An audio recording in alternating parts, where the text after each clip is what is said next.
In 2025, Donald Trump declared a national economic emergency. Starting tomorrow, the United States will implement reciprocal tariffs on other nations. And dropped a tariff bomb on the global economy. A 10% universal import tax now applies to nearly everything that crosses US borders. 145% on Chinese goods, 20% on EU imports, 46% on Vietnam, 25% on Canada and Mexico, unless it qualifies under USMCA. Also from allies. And for industries like steel and aluminium, that's another 25% on top, expanded to cover everything from raw material to empty beer cans. No congressional vote, just an executive move under a Cold War era emergency law. The goal? Revive American manufacturing and punish offshoring. My fellow Americans, this is Liberation Day. Markets panicked, politicians raged, stocks dipped, gold surged, and quietly, very quietly, crypto volume ticked up in the background.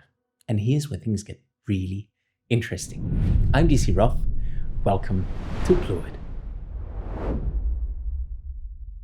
What if I told you the next crypto bull run might not start in Silicon Valley or Shanghai, but at the US Customs Office? Because when politicians weaponize trade, markets don't just react.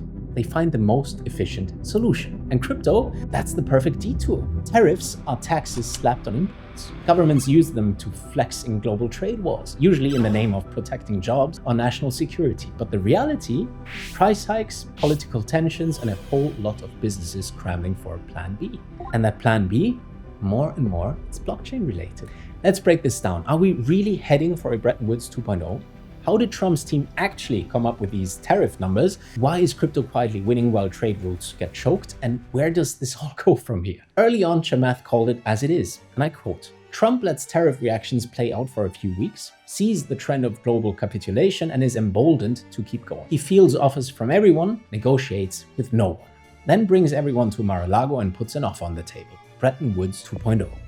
Now, if you're wondering, Bretton Woods was a full reset after World War II. A bunch of world leaders came together and said, from now on, all your currencies are pegged to the dollar, and the dollar is pegged to gold. That system turned the US into a financial gravity center of the world, and it lasted until 1971, until Nixon killed the gold standard. The rest is history, and maybe history is about to rhyme, about to repeat itself. Sound far-fetched? Perhaps, but this is Trump we're talking about. He doesn't want small deals, he wants huge deals. Deals for the history books. And while mainstream media, especially the left, frame these tariffs as reckless, here's the plot twist. Trump didn't invent this playbook.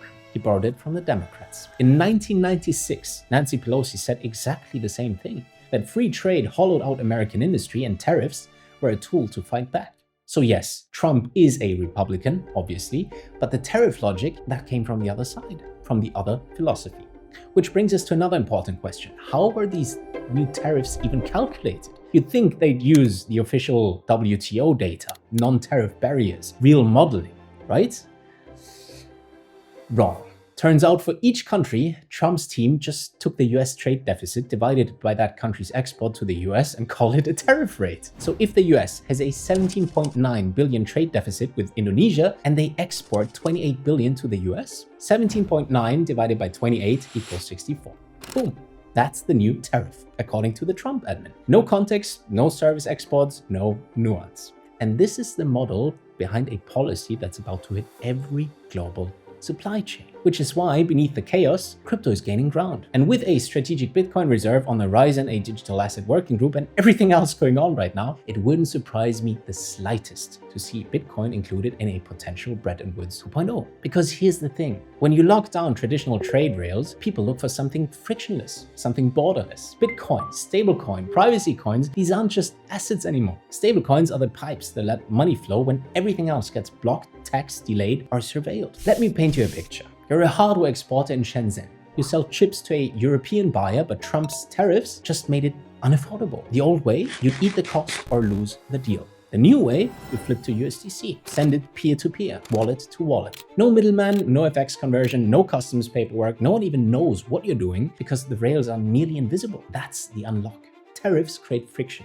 Crypto removes that friction. So what happens when the government builds walls? Crypto builds tunnels or takes the helicopter and flies over them. And we've seen this before. Back in 2018, Trump launched the first US-China trade war. Steel tariffs, Tax sanctions, manufacturers got squeezed, retailers paid more, and during all of that, Bitcoin surged from 3,000 to over 10,000 under a year.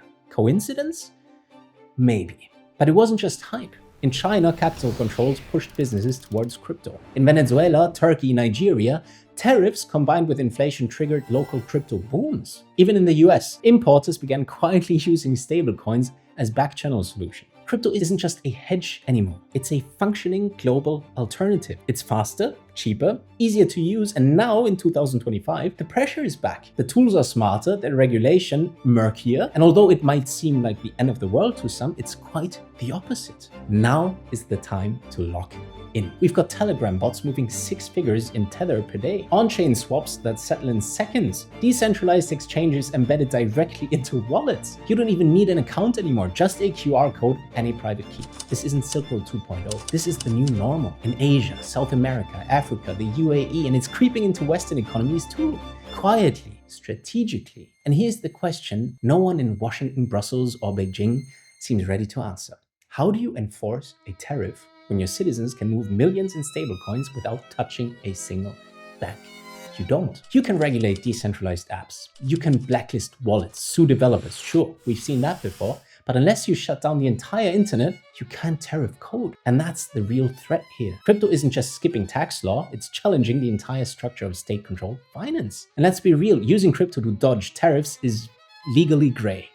In some places, flat out illegal. But crypto doesn't care about legal definitions. It cares about incentives. And right now, the incentives are pointing straight toward stablecoin rails. Let's not forget, tariffs are rarely about economics. They're signals. Signals that say, we don't trust your goods, we don't trust your currency, we don't trust your influence, period. And in a world where trust is breaking down rapidly, not just between politicians and world leaders, between countries, between institutions, crypto doesn't ask for trust, it just replaces it with math. And that's why every time a new tariff is announced, something subtle happens. Crypto adoption ticks upward. People quietly opt out. Let me give you one more example. Earlier this year, Argentina imposed a 17% tax on imports from Brazil, then raised export taxes for local agribusinesses. Almost immediately, peer-to-peer crypto volume spiked.